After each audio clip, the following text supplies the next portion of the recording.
Hello everyone. हम SSC MTS 2020 math solution की series start कर चुके हैं। इसके पहले हमने 2 नवंबर फर्स्ट शिफ्ट का पेपर सॉल्यूशन कर लिया है और आज हम सेकंड शिफ्ट का पेपर सॉल्व करेंगे। यदि आपने पहले वाला वीडियो नहीं देखा तो आप प्लेलिस्ट में जाके देख सकते हैं और मैं प्लेलिस्ट का लिंक डिस्क्रिप्शन बॉक्स में दे दूँगा, तो आप वहाँ से देख सकते हैं। तो चलिए शुरू करते हैं। देखते हैं पहला क्वेश्चन। एक हवाई जहाज एक निश्चित दूरी 280 किलोमीटर की चाल से 4 से 3/4 घंटों में पूरी करता है, तो उस दूरी को 7 घंटे में पूरा करने के लिए उसकी चाल कितनी होनी चाहिए। तो देखो चाल पूछा है तो इसकी पहले दूरी निकाल लेंगे। तो ये 280 किलोमीटर की चाल से इसने बोला है और 4 से 3/4 घंटों में, तो कितना हो जाएगा, 19/4 घंटे हो जाएंगे। तो ये इसकी दूरी आ जाएगी। अब इसमें इसका टाइम का डिवाइड कर देंगे तो स्पीड आ जाएगा। तो देखो 7 चौको 28, यहाँ से तो एक जीरो आ जाएगा। तो इसकी स्पीड कितनी आ जाएगी, 190 किलोमीटर पर आवर। ठीक है, तो ये थर्ड नंबर आंसर हो जाएगा। नेक्स्ट क्वेश्चन देखते हैं। यदि एक लंबवृत्तीय बेलन के आधार की त्रिज्या 4 मीटर है और बेलन का वक्र पृष्ठीय क्षेत्रफल 19.5 मीटर स्क्वायर है, तो इसका आयतन कितना होगा। तो वक्र पृष्ठीय क्षेत्रफल लगा देंगे। तो वक्र पृष्ठीय क्षेत्रफल होता है 2πr/h। तो देखो 2 की जगह पाई रखा रहेगा, r की जगह 4 और h की जगह h 19.5। तो देखो ये h की ये वैल्यू मैं यदि निकाल लेता हूँ तो कितना आएगा, 19.5 और ये 8 पाई आ जाएगा। ठीक है, मैंने पाई की वैल्यू नहीं रखी है। अब इसका आयतन निकालना है तो क्या होता है, आयतन का फॉर्मूला πr²। तो पाई की जगह पाई, r की जगह 4 का स्क्वायर और h की जगह ये लिख देंगे। ठीक है, देखो ये पाई से पाई कट जाएगा। अब देखो ये 4 का स्क्वायर है तो कितना आ जाएगा, 4 का स्क्वायर 16 हो जाएगा। 4 का स्क्वायर 16, तो 8 दूनी 16 और 2 से मल्टीप्लाई कर देंगे तो 39 आ जाएगा। तो इसका आयतन 39 मीटर की स्क्वायर आ जाएगा। तो ये देखो थर्ड नंबर आंसर हो जाएगा। नेक्स्ट क्वेश्चन देखते हैं। 14 सेंटीमीटर और 10 सेंटीमीटर की त्रिज्याओं वाले दो वृत्त एक दूसरे को प्रतिच्छेद करते हैं। उनकी उभयनिष्ठ जीवा की लंबाई 16 सेंटीमीटर है, तो उनके केंद्रों के बीच की दूरी कितनी होगी। दो वृत्त एक दूसरे को प्रतिच्छेद करते हैं, तो देखो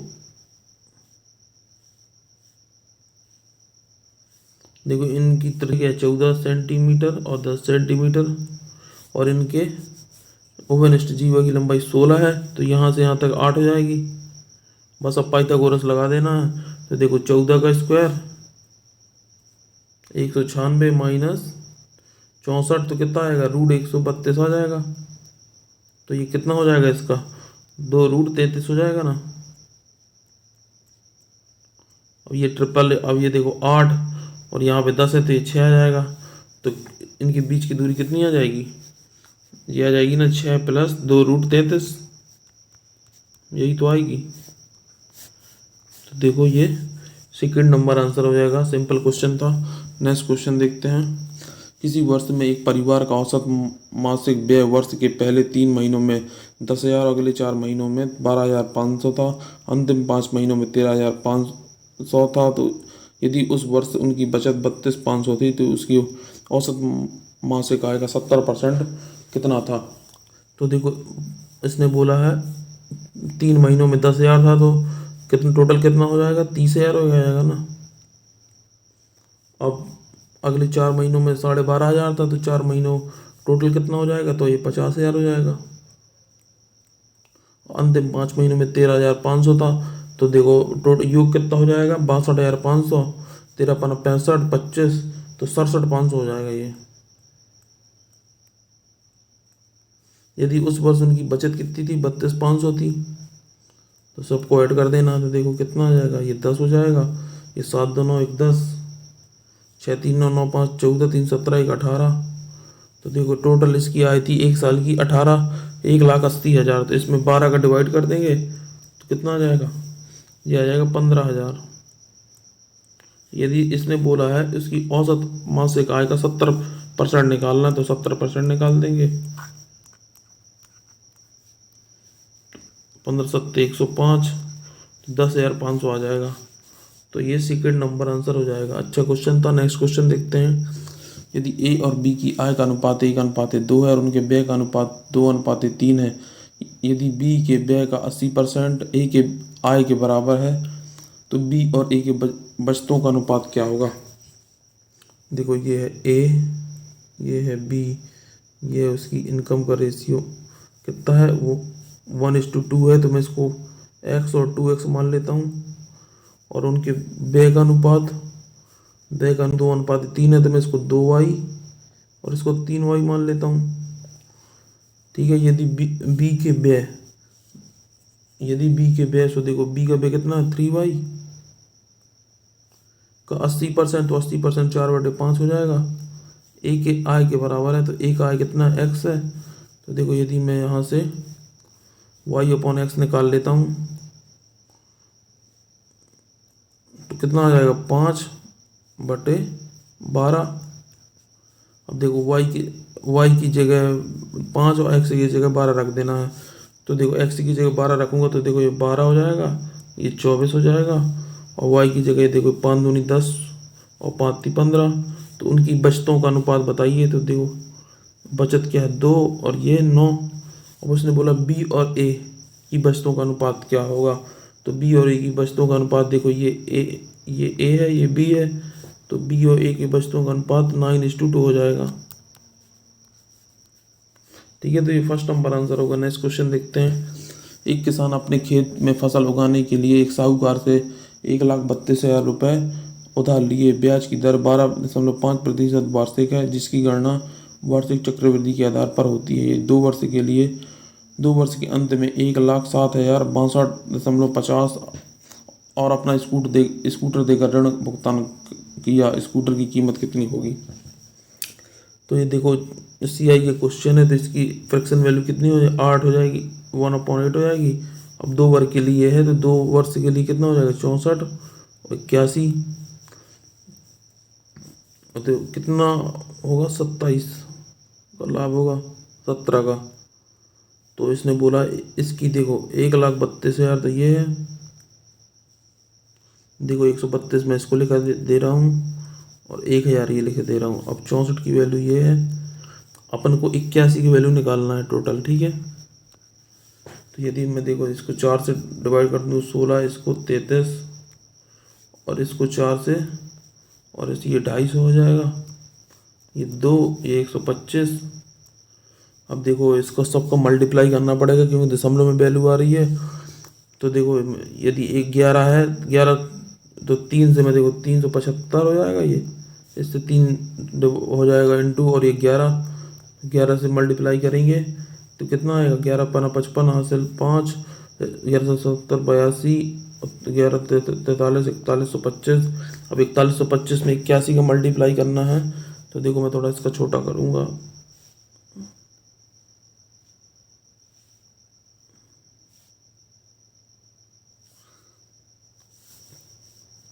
तो देखो इसको 81 से मल्टीप्लाई करना है। पहले देखो मैं इसको 80 से मल्टीप्लाई कर ले रहा हूँ, कितना आ जाएगा 8×5 = 40, 8 दूनी 16 4 20,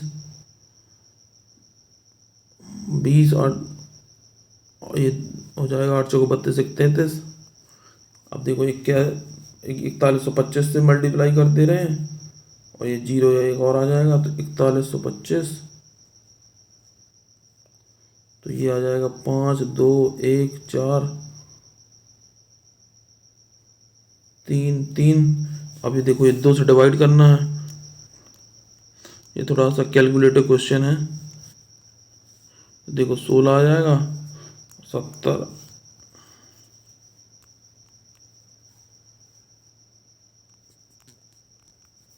अब इसने बोला है 1,07,062.50 रुपये दे देता है, तो स्कूटर की कीमत क्या होगी, तो स्कूटर की कीमत 60,000 हो जाएगी ना। इसमें इसको माइनस कर देंगे तो 60,000 हो जाएगी। तो देखो ये सेकंड नंबर आंसर होगा। नेक्स्ट क्वेश्चन देखते हैं। एक सप्ताह में चाय की थैली के मूल्य 350, 280, 340, 270, 360, 310, 300 था, तो इसका परास रेंज ज्ञात करिए। तो परास क्या होता है, परास का फॉर्मूला होता है सबसे बड़ा अंक और माइनस सबसे छोटा अंक। तो सबसे बड़ा अंक क्या है 360 है, और सबसे छोटा अंक 270 है, तो 90 आंसर हो जाएगा। तो ये सेकंड नंबर आंसर होगा। नेक्स्ट क्वेश्चन देखते हैं। 4 सही 1/5, 3 सही 1/10। देखो ये सिंप्लीफिकेशन का क्वेश्चन है, तो मैं इसको कर रहा हूँ। 4 5 20, 21/5 हो जाएगा। देखो ये, और ये 31/10, ये 8/7, डिवाइड है तो नीचे आ जाएगा, ये हो जाएगा 19/3, 16/5, 3/2। ठीक है, तो ये हो जाएगा 8। ठीक है, और मैं अब यदि इसको एलसीएम ले लूँ तो क्या एलसीएम आएगा? इसका एलसीएम आएगा, देखो 2 से कट जाएगा, 2 चौको 8, 2 पंचे 10। ठीक है, तो 35 तो एलसीएम आ जाएगा इसका। और ये देखो 5 7 35, 147 आ जाएगा ये, और ये 31 चौको 124। अब इसका एलसीएम ले लेंगे तो इसका एलसीएम आएगा 5 तिया 15, 5 15, तो 95 आ जाएगा ये। 5 15, 8 24, 3 72। तो देखो ये आ जाएगा कितना, 23/35। और देखो ये उल्टा हो जाएगा 15/23। तो देखो 23 से 23 कट जाएगा, 5 × 15, 5 × 35, 3/7 आंसर आ जाएगा। नेक्स्ट क्वेश्चन देखते हैं। समान लंबाई वाली 2 रेलगाड़ियां समान पटरियों पर एक ही दिशा में 44 किलोमीटर पर आवर और 32 किलोमीटर पर आवर की चाल से चल रही हैं। तेज गति से चलने वाली रेलगाड़ी दूसरी रेलगाड़ी को 72 सेकंड में पार करती है, तो दोनों रेलगाड़ियों की लंबाई का योगफल कितना होगा? तो यदि मैं मान लूँ दोनों रेलगाड़ियों की लंबाई x + x होगी। अब देखो 44 और 32 किलोमीटर की चाल से समांतर पटरियों में चल रही हैं, तो इनकी एवरेज स्पीड कितनी आ जाएगी? 12। अब देखो इसको मैं उसमें मीटर पर सेकंड में कन्वर्ट कर लूँगा तो 5/18 आ जाएगा, और टोटल ये 72 सेकंड का टाइम लग रहा है, तो 18 × 72। तो यदि ये 2x = 240 आ जाएगा, तो दोनों रेलगाड़ी की लंबाई का योगफल 240 हो जाएगा। ठीक है, तो ये देखो फर्स्ट नंबर आंसर होगा। नेक्स्ट क्वेश्चन देखते हैं। चीनी के मूल्य में 50% की वृद्धि होती है और एक व्यक्ति ने चीनी पर अपने व्यय को केवल 25% बढ़ाता है, उसे चीनी के उपभोग में कितने प्रतिशत की कमी की होगी? तो चीनी के मूल्य में 50% की वृद्धि होती है तो 2 से 3 हो जाती है, और व्यक्ति चीनी के में अपने व्यय को केवल 25% बढ़ाता है, तो व्यय को 25% बढ़ाता है तो 4 से 5 कर देता है।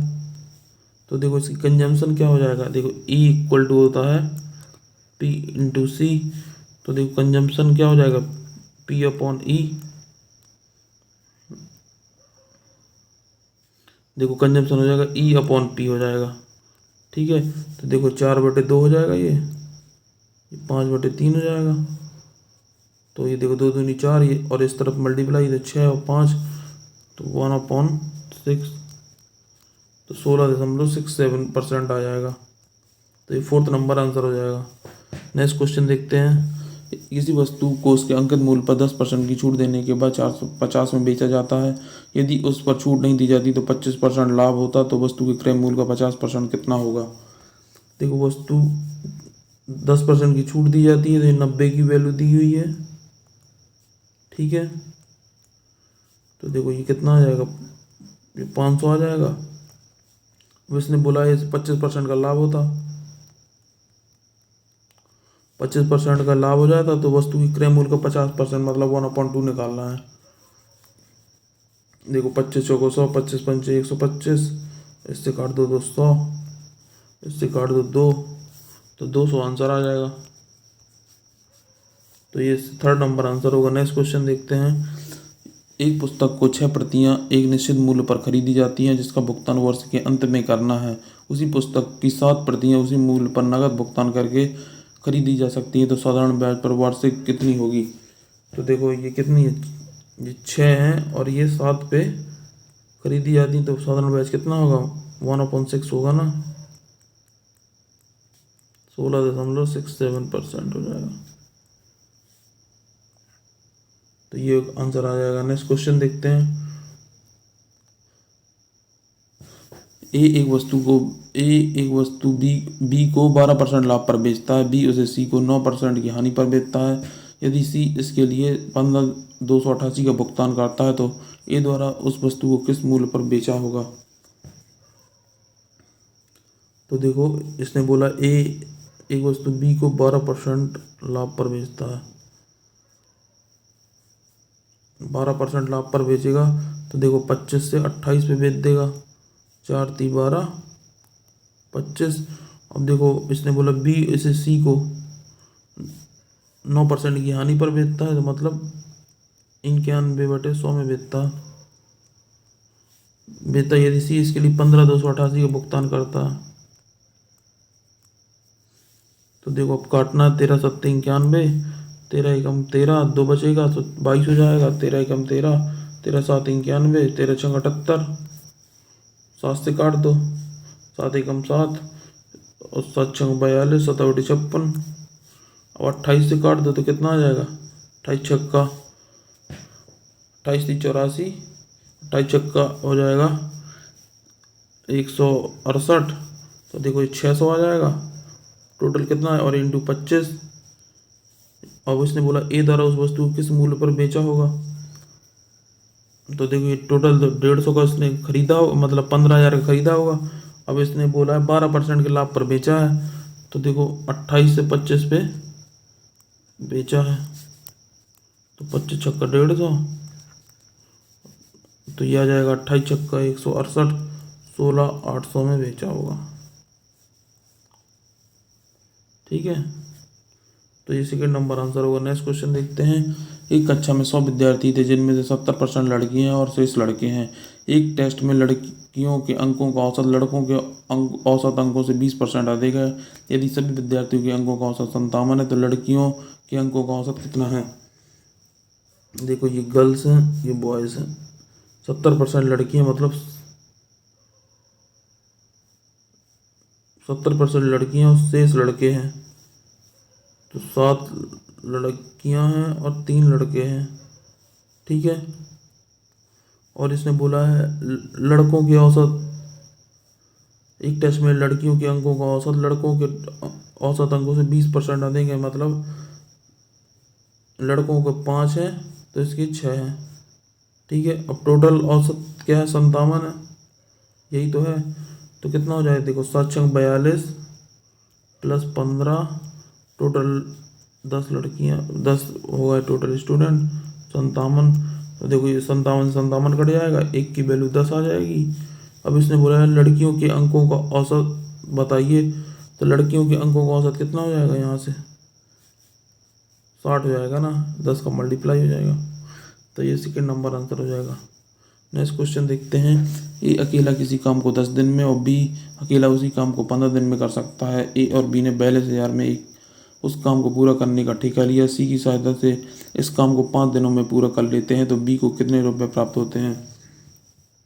ए अकेले इस काम को 10 दिन में और बी 15 दिन में कर सकता है। टोटल काम हो जाएगा 30, 10 और 15 दूनी 30। अब उसने बोला है सी की सहायता से उस काम को 5 दिन में कर सकते हैं। तो सी की सहायता से 5 दिन में करेंगे तो टोटल एफिशिएंसी 6 आ जाएगी और ए की 3 है, बी की 2 है, तो सी की 1 आ जाएगी। अब इसने बोला बी कितने रुपए प्राप्त करेगा। तो टोटल 42,000 का काम है, 3 2 5 1 6। अब बी कितना रुपए प्राप्त करे, तो बी 2 प्राप्त करता है, तो 6 7 42, तो 14,000 रुपये प्राप्त करेगा बी। ठीक है, तो ये थर्ड नंबर आंसर होगा। नेक्स्ट क्वेश्चन देखते हैं। एक सममित चतुर्भुज जिसकी समांतर भुजाओं की लंबाई 25 सेंटीमीटर और 19 सेंटीमीटर है, इसका क्षेत्रफल 330 सेंटीमीटर, तो भुजाओं के बीच की दूरी ज्ञात कीजिए। तो देखो, इसका फॉर्मूला होता है 1/2 समांतर भुजाओं की लंबाइयों का योग, तो 25 + 19, ठीक है, इंटू एच इक्वल टू 330। तो 1/2 44 एच 330, तो 11×4 = 44 और 11×3 = 33। 2 से काट दिया तो ये 2 आ जाएगा, तो एच अब आ जाएगा 15। तो ये फर्स्ट नंबर आंसर होगा। नेक्स्ट क्वेश्चन देखते हैं। एक वस्तु का क्रय मूल्य इसके विक्रय मूल्य का 7/6 गुना है, तो लाभ हानि प्रतिशत ज्ञात करें। तो देखो इसका क्रय मूल्य इसके विक्रय मूल्य का 7/6 गुना है, तो देखो कितने का लाभ हो जाएगा, एक की हानि हो जाएगी। CP 7 है, SP 6 है, तो 1 की हानि हो जाएगी, तो 14.29% की हानि हो जाएगी। तो ये थर्ड नंबर आंसर होगा। नेक्स्ट क्वेश्चन देखते हैं। 20 लोग प्रतिदिन 8 घंटे काम करके किसी काम को 15 दिन में पूरा कर सकते हैं। प्रतिदिन 10 घंटे काम करते हुए उसी काम को 4 दिन में पूरा करने के लिए कितने लोगों की आवश्यकता होगी। तो देखो 20 लोग प्रतिदिन 8 घंटे काम करके किसी काम को 15 दिन में कर सकते हैं, तो प्रतिदिन 10 घंटे काम करके उसी काम को 4 दिन में पूरा करने के लिए कितने लोगों की आवश्यकता होगी। बस देखो ये 10 को 40 लिखा है, तो 8 5 40 हो जाएगा, 5 से काट देंगे 5 3 15, तो टोटल 60 लोगों की आवश्यकता होगी। ठीक है, तो फर्स्ट नंबर आंसर होगा। नेक्स्ट क्वेश्चन देखते हैं। वह बड़ी से बड़ी संख्या कौन सी है जिसमें 1992 और 233 को विभाजित करने पर शेषफल 12 और 13 प्राप्त होता है। तो देखो शेषफल 12 और 13 होता है, तो 1992 में यदि मैं 12 माइनस कर दूं तो 1980 आ जाएगा, और 233 में 13 माइनस कर दूं तो 220 आ जाएगा। तो देखो इसमें अब क्या होगा, यही वाला आंसर होगा ना, ये ऑप्शन में दिख रहा है 220 ही से तो डिवाइड होंगे, 22 नंबर है और किसी से डिवाइड नहीं होगा, तो पहले नंबर आंसर हो जाएगा। नेक्स्ट क्वेश्चन देखते हैं। अब देखो इसमें कुछ करना नहीं है, सिर्फ इसमें XYZ की वैल्यू रख देना है, तो रख देंगे। देखो x की जगह 1, y की जगह 2 और z की जगह 3, तो x की जगह 1 रखेंगे तो क्या 3 आ जाएगा, y की जगह 2 रखेंगे 2 दूनी 4 4 दूनी 8, और z की जगह 4, 9 चौको 36, 3 का स्क्वायर 9 हो जाएगा, इंटू 4 तो 36। अब देखो x की स्क्वायर और 2y स्क्वायर, तो देखो y स्क्वायर की जगह 4 आ जाएगा, 4 दूनी 8 हो जाएगा 9, तो 36 3 39 माइनस 8 31, 8 9 17 1 18, तो ये फोर्थ नंबर आंसर हो जाएगा। तो फ्रेंड्स ये थे आज के हमारे इंपॉर्टेंट क्वेश्चन। यदि आपको हमारा ये वीडियो अच्छा लगा है तो चैनल को सब्सक्राइब करें, वीडियो को लाइक करें और अपने दोस्तों के साथ शेयर करें। जय हिंद।